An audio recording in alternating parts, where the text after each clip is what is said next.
Latest piece of information I'm picking up at this time. Our Foreign Affairs editor Geeta Mohan reporting that Foreign Secretary is meeting envoys from West Asia and Gulf countries at this moment.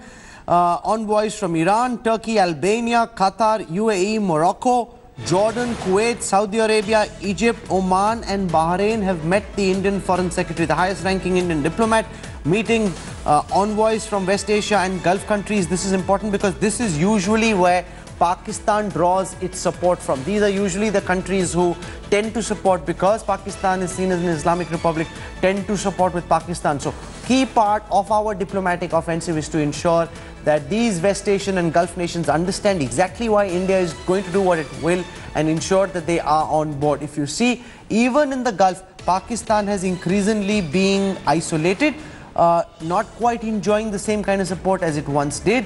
The little bit of support it gets nowadays is from Saudi Arabia, where a big delegation of the Saudi prince is going to Pakistan, business delegations. That's the one support they have. Geeta Mohan, our Foreign Affairs editor, now joins us from right outside South Block. A very important diplomatic offensive, this, Geeta, an attempt to win over and ensure that diplomats from West Asia understand exactly what India is intending to do and why. Geeta, what can you tell us?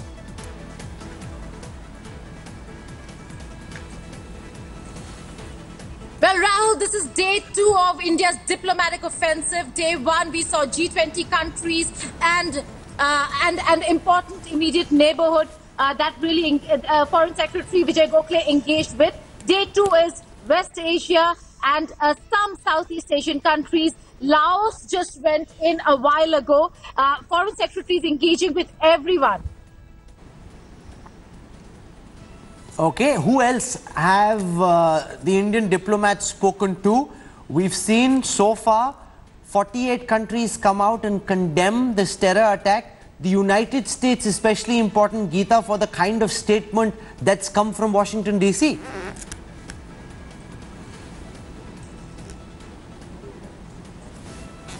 Absolutely, Rahul. A very important statement, not just coming in from the United States White House. The Charge d'Affaires was summoned by the Pakistani Foreign Secretary yesterday. And after that, to show that US stands with India, we had Secretary of State Pompeo putting out another tweet naming and shaming Pakistan. So United States completely standing with India after the Pulwama attack. And what we are also given to understand is that yesterday, Foreign Secretary Vijay Gokhale met with the Chinese ambassador separately and then in batches with every other country.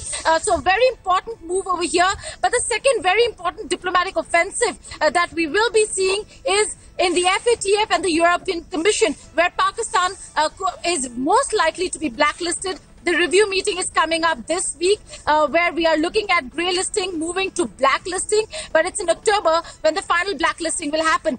This is where that engagement is also taking place. India is not just engaging these countries to isolate Pakistan or to say, well, this is what Pakistan has done and this is the role Pakistan plays, Rahul. What India is doing is also to say that this is how Pakistan is financing, supporting terrorism and terrorist infrastructure. And these are the very same countries who are arriving here one after the other, Rahul. These are the countries that play a very important role in those groupings. 37-member FATF grouping, as also the European Commission, European Union Commission, that normally, as procedure, blacklists any country that has been grey listed at the FATF. So the nomination of Pakistan has already happened at the European Commission. A Foreign Secretary met with the European Union countries, major ones at that, yesterday. Germany, France, Italy, all the ambassadors were here. And it seems like this engagement is going to continue. So what happens at the Financial Action Task Force, very crucial. A group founded in 1989 on the initiative of the G7 to develop policies to combat money laundering and terror financing. That mandate expanded in 2001. Thanks for watching the video. For more such news and updates, please like, share and subscribe to India Today. Also check out our other great videos from our channel. We know you will love to.